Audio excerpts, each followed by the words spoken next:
வணக்கம், காஞ்சிகேதன் பேசுகிறேன். Happy Thursday, Saibaba டே இன்னைக்கு. ஓகேவா? என்னம்மா இன்னைக்கு? ஹலோ, வணக்கங்க.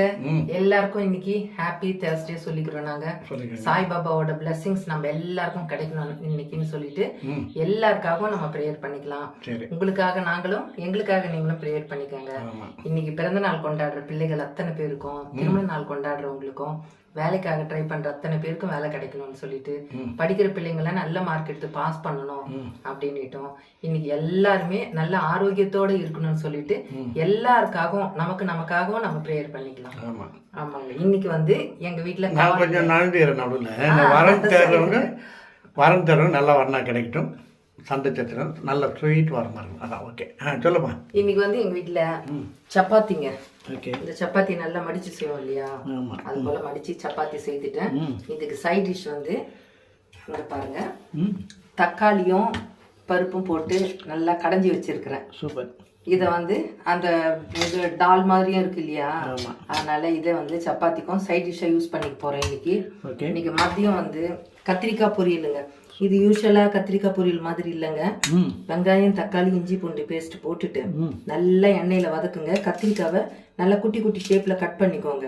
அதுக்கப்புறம் நம்மளுடைய வீட்டு மிளகாத்தூளையும் அந்த எண்ணெயிலேயே போட்டு நல்லா வதக்கிட்டு இந்த கத்திரிக்காவை போட்டு வதக்குங்க. தண்ணியே ஊற்றக்கூடாது, திட்டமா உப்பு போட்டு இறக்குங்க. பூண்டு கொஞ்சம் கட் பண்ணி போட்டுங்க. எவ்வளவு நல்லா வந்திருக்கு பாருங்களேன். நீங்களும் ஒரு முறை தான் ஃபர்ஸ்ட் டைம் ட்ரை பண்ணியிருக்கேன் நான், என் ஃப்ரெண்டு சொன்னாங்கன்னு சொல்லிட்டு நீங்களும் ட்ரை பண்ணி பாருங்க. நல்லா இருந்ததுன்னா எங்களுக்கு ஷேர் பண்ணி விடுங்க. நீங்கள் ஒரு 4 பேருக்கு சொல்லுங்களேன், அவங்களும் இது மாதிரி ட்ரை பண்ணுறோம். ஓகேவா? அப்புறம் நேற்று உண்மை நிகழ்ச்சி இது.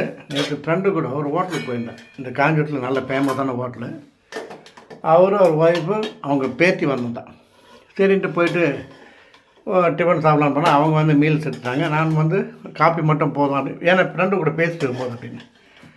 அப்போது அந்த சர்வர் வந்தார், அவர்கிட்ட பேசணும். ரொம்ப ஸ்டைலாக பிஹேவ் பண்ணார், ரொம்ப அழகாக.